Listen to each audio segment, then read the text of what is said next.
नमस्कार दर्शक बंधु मैंने जय जगन्नाथ शुभ सकाल। आज हूँ अगस्ट 7 तारिख गुरुवार। चलतु आज देश विदेश आरंभ कर ओडिशार प्रत्येक गुरुत्वपूर्ण खबर उपर नजर पकेबा। जदि आप नुआ चैनल करके आसीथिले वीडियो को लाइक करने सहित आम चैनल को सब्सक्राइब करके रखु जहाद्वारा प्रतिदिन एमती गुरुत्वपूर्ण खबर सर्वप्रथम सठिक भाव आम चैनल माध्यम पाई पारे। तो चलतु आज देश विदेश आरंभ कर प्रमुख मुख्य खबर गुरुत्वपूर्ण खबर उपर नजर पकेबा।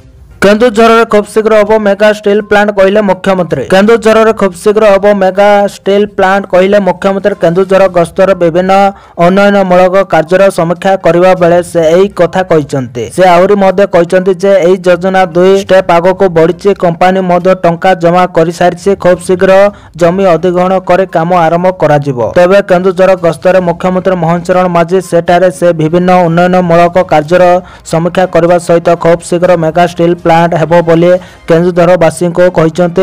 एथिपाई खूब शीघ्र काम आरंभ होइजिवो बोली खबर मिली। परवर्ती खबर ओटीईटी प्रश्नपत्र लीक मामला बड़ उपसभापति गिरफ। ओटीईटी प्रश्नपत्र लीक मामला रे कार्यानुष्ठान धरा पड़िला असल दोषी। शेष रे प्रश्नपत्र लीक करितवा लोक क्राइम ब्रांच हाथ रे पड़िला धारा। से आउ कहीं नुहे बरं बड़ उपसभापति निहार रंजन महांती। निहारंक लैपटॉप रू लीक होइतवा ओटीईटी प्रश्नपत्र जाहाकु ने खळताळ करुतवा क्राइम ब्रांच आउ अनेक परिश्रम परे शेष रे दोषी धरा पड़िला। शेष रे प्रश्नपत्र लीक करथिबा बड़ उपसभापति निहार रंजन महांती को गिरफ कला क्राइम ब्रांच।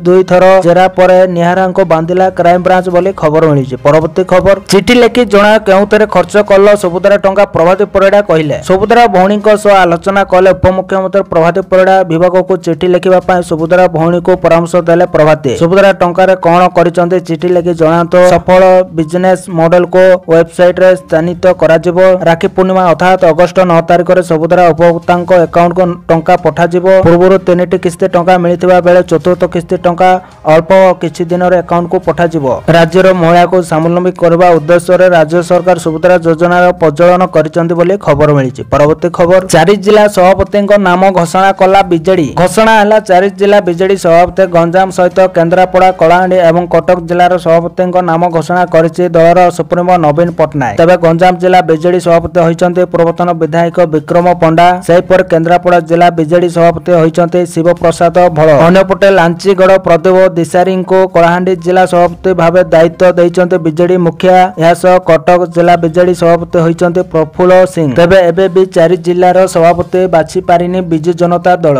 एबे भी 4 जिल्ला रे दल काहाको दायित्व देव सेने अंक छिंडी पारिनी बोली खबर मिली। परवर्ती खबर हॉस्टल रे रहउतबा स्कूल छात्र छात्री को मिलेबो डिजिटल हेल्थ कार्ड। एणिके हॉस्टल रे रहउतबा स्कूल छात्र छात्री को मिलेबो डिजिटल हेल्थ कार्ड। छात्र छात्री को स्वास्थ्यर जतन नबे सरकार। डिजिटल हेल्थ कार्ड माध्यम रे जानिबो छात्र छात्री को स्वास्थ्य अवस्था। स्कूल और गणशिक्षा विभाग एने योजना करुतबा मंत्री नित्यानंद गंड सूचना दैचंदी बोले खबर मिली। परवर्ती खबर आज 7 तारिख रे पुरी बंद डाकरा। 7 तारिख रे पुरी बंद डाकरा। बळंगा नाबालिका को न्याय दाबी रे बीजेडी 7 तारिख आज गुरुवार दिन पुरी बंद डाकरा देछि। 7 तारिख सकाळ 6टा रू दिन 12टा जाय पुरी जिल्ला रे बीजेडी पक्षरु हरताळ हेबा पुरी जिला बीजेडी सभापति उमाकांत सामुतराय अध्यक्षतार होइतबा सांबादिक सम्मेलन रे ए निष्पत्ति होइछि बोली खबर मिली। परवर्ती खबर बड़ घोषणा कले मुख्यमंत्री मोहन चरण माझी। राज्य रे हबो लोकसभा भवन रे मुख्यमंत्री मोहन चरण माझी बड़ घोषणा करिसंते। राज्य रे प्रथम पर्याय रे 835 टी आदर्श विश्वविद्यालय निर्माण हबो। गोदावरीश मिश्र आदर्श प्राथमिक विद्यालय समीक्षा बैठक रे एही सूचना दैचंदी मुख्यमंत्री। प्रत्येक पंचायत वार्ड क्वार्टर्स रे गोटे लेखा आदर्श स्कूल निर्माण हबो। प्रत्येक विद्यालय पई 7 कोटी टंका पर्यंत अटकल रखा जाइछे। दुर्गम अंचलर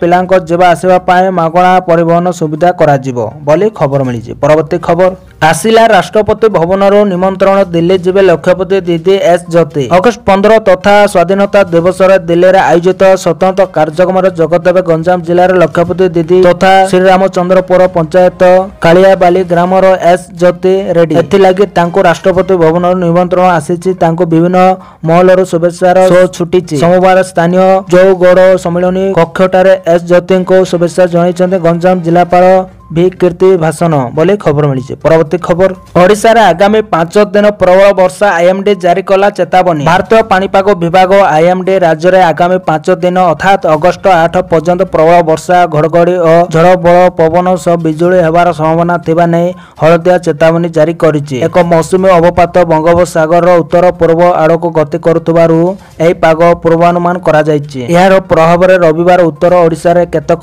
ଅଞ୍ଚଳରେ ଏବଂ ଦକ୍ଷିଣ ଓଡ଼ିଶାର 1 କିମ୍ବା 2ଟି ସ୍ଥାନରେ ହାଲୁକାରୁ ମଧ୍ୟମ ବର୍ଷା କିମ୍ବା ଘଡ଼ଘଡ଼ି ହେବାର ସମ୍ଭାବନା ରହିଛି। ବାଲେଶ୍ୱର, ଭଦ୍ରକ, ଯାଜପୁର, କେନ୍ଦ୍ରାପଡ଼ା, କଟକ, ଜଗତସିଂହପୁର, ସୁନ୍ଦରଗଡ଼, ଝାରସୁଗୁଡ଼ା, ବରଗଡ଼, ସମ୍ବଲପୁର, ଦେଓଗଡ଼, ଅନୁଗୁଳ, କେନ୍ଦୁଝର, ମୟୂରଭଞ୍ଜ, ପୁରୀ, ଖୋର୍ଦ୍ଧା, ନୂଆଗଡ଼, ଗଞ୍ଜାମ ଓ ଗଜପତି ଜିଲ୍ଲାରେ ଘଡ଼ଘଡ଼ି ସହ 30ରୁ 40 କିମି ବେଗରେ ଝଡ଼ ବଳା ପବନ ଓ ବିଜୁଳି ହେବାର ସମ୍ଭାବନା ରହିଛି ବୋଲି ଖବର ମିଳିଛି। ପରବର୍ତ୍ତୀ ଖବର ମଧ୍ୟାହ୍ନ ଭୋଜନ ଥାଳିରେ ଦିଆଯିବ ଫଳ। ପିଏମ୍ ପୋଷଣ ଯୋଜନାରେ ପିଲା ଖାଇବେ ଫଳ। ଶିଶୁ ବାଟିକାରୁ 10ମ ଶ୍ରେଣୀ ପର୍ଯ୍ୟନ୍ତ ଛାତ୍ରଛାତ୍ରୀମାନଙ୍କୁ ମଧ୍ୟାହ୍ନ ଭୋଜନ ଆଣିକି ଫଳ ଖାଇବାକୁ ଦିଆଯିବ। ଏନେଇ ସବୁ ଜିଲ୍ଲା ଶିକ୍ଷାଧିକାରୀଙ୍କୁ ଚିଠି ଲେଖି ପଦକ୍ଷେପ ନେବାକୁ ନିର୍ଦ୍ଦେଶ ଦେଇଛନ୍ତି ପିଏମ୍ ପୋଷଣ ଅଧିକାରୀ। ଅନ୍ୟପଟେ ସରକାରୀ ସ୍କୁଲରେ ପୁଣି ଥରେ ଅତିଥି ଶିକ୍ଷକଙ୍କୁ ନିଯୁକ୍ତି ଦେବାକୁ ଯୋଜନା କରୁଛନ୍ତି ସରକାର। ଯେଉଁମାନେ ଅଣ୍ଡା ଖାଇବେ ନାହିଁ ସେମାନଙ୍କୁ ସେଓ, କଦଳୀ, ଆମ୍ବ ଭଳି ଫଳ ଦିଆଯିବ। ଏନେଇ ଗଣଶିକ୍ଷା ବିଭାଗ ଅଧୀନ ପିଏମ୍ ପୋଷଣ ଯୋଜନାର ଡେଣ୍ଟାଲ ଅଧିକାରୀ ରାଜ୍ୟର ସମସ୍ତ ଜିଲ୍ଲା ବୋଲି ଖବର ମିଳିଛି। ପରବର୍ତ୍ତୀ ଖବର ଅବସରପ୍ରାପ୍ତ ଶିକ୍ଷକଙ୍କୁ ମିଳିବ ନିଯୁକ୍ତି। ପଢ଼ାଇବେ 6387 ଅତିଥି ଶିକ୍ଷକ।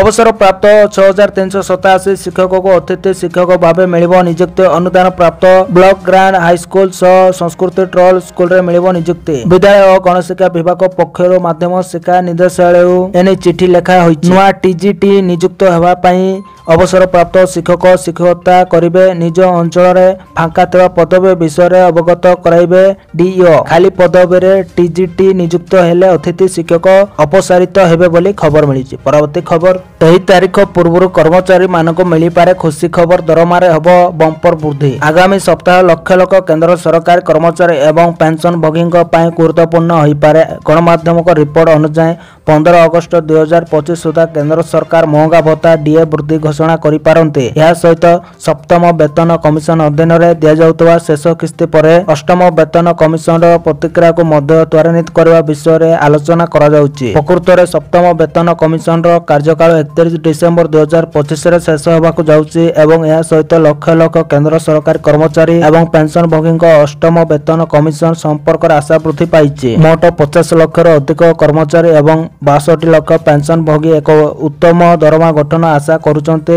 ଯଦିଓ କେନ୍ଦ୍ର ସରକାର ଜାନୁଆରୀ 2024ରେ ଅଷ୍ଟମ ବେତନ କମିଶନ ଘୋଷଣା କରିଥିଲେ ତଥାପି ଏପର୍ଯ୍ୟନ୍ତ କମିଶନର ଅଧ୍ୟକ୍ଷ ନିଯୁକ୍ତ ହୋଇନାହିଁ। ଏହି କାରଣରୁ ଏହାର ଗଠନ ଏବଂ କାର୍ଯ୍ୟାନ୍ୱୟନରେ ବିଳମ୍ବ ହେବାର ସମ୍ଭାବନା ରହିଛି ବୋଲି ଖବର ମିଳିଛି। ପରବର୍ତ୍ତୀ ଖବର ମାତ୍ର 15 ଟଙ୍କାରେ ପାର ହେବ ଟୋଲ୍ ଗେଟ୍। ଆସୁଛି ବାର୍ଷିକିଆ ଫାସ୍ଟ୍ୟାଗ ପାସ୍ ସୁବିଧା। କେନ୍ଦ୍ର ସରକାର ଦେଶରେ ଟୋଲ୍ ପେମେଣ୍ଟକୁ ସରଳ ଏବଂ ସୁଲଭ କରିବା ପାଇଁ ଏକ ପଦକ୍ଷେପ ନେଇଛନ୍ତି ଯାହାଦ୍ୱାରା ଆପଣ ସହଜରେ ଟୋଲ୍ ପ୍ଲାଜା ପାର କରିପାରିବେ। ଏହି ଯୋଜନା ବିଶେଷ କରି କାର, ଜିପ୍ ଏବଂ ଭ୍ୟାନ୍ ପାଇଁ ପ୍ରଯୁକ୍ତ ହେବ। ଏହା ମାଧ୍ୟମରେ ମାତ୍ର 15 ଟଙ୍କା ଟୋଲ୍ ପ୍ଲାଜା ପାର କରିପାରିବେ କିନ୍ତୁ ଏଥିପାଇଁ ଆପଣଙ୍କୁ ଗୋଟିଏ କାମ କରିବାକୁ ପଡ଼ିବ। ଆସନ୍ତୁ ଏହାକୁ ଟିକିଏ ବିସ୍ତାରିତ ଭାବେ ବୁଝିବା। ଜୁନ 18 ତାରିଖରେ କେନ୍ଦ୍ର ସଡ଼କ ପରିବହନ ଏବଂ ରାଜପଥ ମନ୍ତ୍ରୀ ନିତିନ ଗଡ଼କରୀ ଦେଶରେ ବାର୍ଷିକ ଫାସ୍ଟ୍ୟାଗ ପାସ୍ ଆରମ୍ଭ କରିବା ବିଷୟରେ ଏକ ବଡ଼ ଘୋଷଣା କରିଥିଲେ। ଏହି ପାସ୍ ଦ୍ୱାରା ଲୋକଙ୍କ ଟଙ୍କା ସଞ୍ଚୟ ହେବ ସହ ଝକମ ଖର୍ଚ୍ଚରେ ଟୋଲ୍ ପ୍ଲାଜାରୁ ବାହାରକୁ ଯିବା ସହଜ ହେବ। ଏହି ନୂତନ ଫାସ୍ଟ୍ୟାଗ ପ୍ରଚଳନ ପରେ ଡ୍ରାଇଭରମାନେ ମାତ୍ର 15 ଟଙ୍କାରେ ଟୋଲ୍ ପ୍ଲାଜା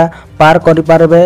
ଏହି ବାର୍ଷିକ ପାସ୍ ଯୋଜନା 15 ଅଗଷ୍ଟ 2025ରୁ ଆରମ୍ଭ ହେବ ବୋଲି ଖବର ମିଳିଛି। ପରବର୍ତ୍ତୀ ଖବର ଭାରତ ରୁଷ ବନ୍ଧୁତା ଦେଖି ଟ୍ରମ୍ପ ବିଚଳିତ। ମୋଦିଙ୍କ ବଡ଼ ଘୋଷଣା। ଟ୍ରମ୍ପଙ୍କ ଧମକକୁ ଖାତିର କଲେନି ମୋଦି। ରୁଷରୁ ତେଲ କିଣିବା ରହିବ ଜାରି। ଡୋନାଲ୍ଡ ଟ୍ରମ୍ପଙ୍କ ଶୁଳ୍କ ଧମକ ମଧ୍ୟରେ ପ୍ରଧାନମନ୍ତ୍ରୀ ନରେନ୍ଦ୍ର ମୋଦି ଆମେରିକା ରାଷ୍ଟ୍ରପତିଙ୍କୁ ଏକ କଡ଼ା ବାର୍ତ୍ତା ଦେଇଛନ୍ତି। ପ୍ରଧାନମନ୍ତ୍ରୀ ମୋଦି ଦେଶବାସୀଙ୍କୁ ସ୍ଥାନୀୟ ଉତ୍ପାଦ କିଣିବାକୁ ନିବେଦନ କରିଛନ୍ତି। ଏହା ସହିତ ପ୍ରଧାନମନ୍ତ୍ରୀ ମୋଦିଙ୍କ ପ୍ରଶାସନ ସୂଚିତ କରିଛି ଯେ ଭାରତ ରୁଷରୁ ଅଶୋଧିତ ତୈଳ କିଣିବା ଜାରି ରଖିବ। ମୋଦି ସରକାର ଭାରତର ତୈଳ ବିଶୋଧନାଗାରଗୁଡ଼ିକୁ ରୁଷରୁ ଆଧୁନିକ ତୈଳ କିଣିବା ବନ୍ଦ କରିବାକୁ ନିର୍ଦ୍ଦେଶ ଦେଇନାହାନ୍ତି ଏବଂ କ୍ରୟ ବନ୍ଦ କରିବା ପାଇଁ ଏପର୍ଯ୍ୟନ୍ତ କୌଣସି ନିଷ୍ପତ୍ତି ଦେଇନାହାନ୍ତି ବୋଲି ଖବର ମିଳିଛି। ପରବର୍ତ୍ତୀ ଖବର ସମୁଦ୍ରରେ ବଡ଼ ଅଘଟଣ। ବୁଡ଼ିଗଲା ଯାତ୍ରୀବାହୀ ଡଙ୍ଗା। 68 ଜଣ ପ୍ରବାସୀଙ୍କ ମୃତ୍ୟୁ, 74 ନିଖୋଜ। ସମୁଦ୍ର ମଝିରେ ବଡ଼ ଅଘଟଣ। ଗମ୍ଭୀର ଜଳରାଶି ମଧ୍ୟରେ ଓଲଟି ପଡ଼ିଲା ଯାତ୍ରୀବାହୀ ଡଙ୍ଗା। ଫଳରେ 68 68 ଜଣ ପ୍ରବାସୀଙ୍କର ମୃତ୍ୟୁ ହୋଇଥିବା ବେଳେ 74 ଜଣଙ୍କର ମିଳୁନି ପତ୍ତା। ୟେମେନର ଉପକୂଳ ନିକଟରେ ଏକ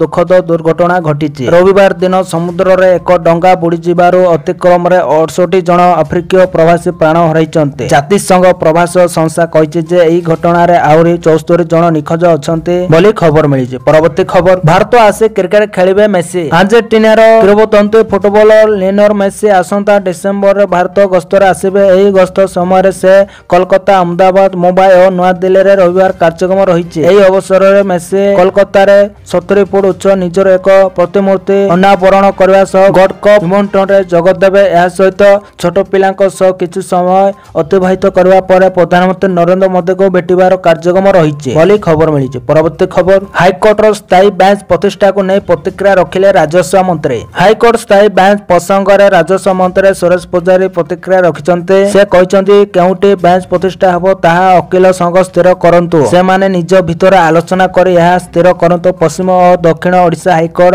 ବେଞ୍ଚ କେଉଁଠି ସ୍ଥାପନ ହେବ ସ୍ଥିର କରନ୍ତୁ। ଏନେଇ କେନ୍ଦ୍ର ସରକାରକୁ ଏକ ସମନ୍ୱିତ ପ୍ରସ୍ତାବ ଦେବାର ଆବଶ୍ୟକତା ଅଛି ବୋଲି ସେ କହିଛନ୍ତି। ସୂଚନାଯୋଗ୍ୟ ହାଇକୋର୍ଟ ବେଞ୍ଚ ପାଇଁ ଯଶୋବନ୍ତ ସିଂହ କମିଶନ ମାପଦଣ୍ଡ ସ୍ଥିର କରିଛନ୍ତି ବୋଲି ଖବର ମିଳିଛି। ପରବର୍ତ୍ତୀ ଖବର, ମୁଖ୍ୟମନ୍ତ୍ରୀଙ୍କ ବଡ଼ ଘୋଷଣା, ଜମି କିଣିବା ହେବ ମହଙ୍ଗା ରାଜଧାନୀରେ। ରାଜ୍ୟରେ ସରକାରଙ୍କ ବଡ଼ ଘୋଷଣା। ରାଜ୍ୟରେ ସରକାର କଲେକ୍ଟର ରେଟ୍ ବା ସର୍କଲ ରେଟ୍ରେ ବୃଦ୍ଧିକୁ ଅନୁମୋଦନ କରିଛନ୍ତି, ଯାହା ଅଗଷ୍ଟ 1 ତାରିଖ କାର୍ଯ୍ୟକାରୀ ହେବ। ଯଦି ଆପଣ ଏହି ରାଜ୍ୟରେ ସମ୍ପତ୍ତି କିଣିବା ପାଇଁ ଭାବୁଛନ୍ତି ତେବେ ଜମିର ରେଜିଷ୍ଟ୍ରେସନ ପୂର୍ବ ଅପେକ୍ଷା ମହଙ୍ଗା ହୋଇଯିବ। ଆଜ୍ଞା ହଁ, ଏଠାରେ ଏକ ନୂଆ ନିୟମ ଲାଗୁ ହେବାକୁ ଯାଉଛି। ସରକାରଙ୍କ ନୂଆ ନିର୍ଦ୍ଦେଶ ପରେ ଏହି ନୂଆ ଦର ଲାଗୁ ହେବ, ଯାହାକୁ 5% ବୃଦ୍ଧି କରି 25% କରାଯାଇଛି। ଏହି ନୂଆ ନିଷ୍ପତ୍ତି ଅନୁଯାୟୀ ଗୁରୁଗ୍ରାମ, ଫରିଦାବାଦ ଏବଂ ବଲ୍ଲଭଗଡ଼ ପରି ଉଚ୍ଚ ମୂଲ୍ୟର ଅଞ୍ଚଳରେ ସମ୍ପତ୍ତିର ମୂଲ୍ୟ 5% ରୁ 25% ପର୍ଯ୍ୟନ୍ତ ବୃଦ୍ଧି ପାଇବ। ଏହା ଫଳରେ ଘର କିଣୁଥିବା ବ୍ୟକ୍ତି ଏବଂ ନିବେଶକମାନଙ୍କୁ ଅଧିକ ନିବନ୍ଧନ ଶୁଳ୍କ ଦେବାକୁ ପଡ଼ିବ। ତେବେ ଏଠାରେ ଆପଣଙ୍କୁ ଜଣାଇ ଦେଉଛି ଯେ ଷ୍ଟାମ୍ପ ଡ୍ୟୁଟି ଏବଂ ପଞ୍ଜୀକରଣ ଫିସ୍ ସର୍କଲ ରେଟ୍ ଆଧାରରେ ସ୍ଥିର କରାଯାଏ, ଯାହା ଭିନ୍ନ ଭିନ୍ନ ରାଜ୍ୟରେ ଭିନ୍ନ ଭିନ୍ନ ହୋଇଥାଏ ବୋଲି ଖବର ମିଳିଛି। ପରବର୍ତ୍ତୀ ଖବର,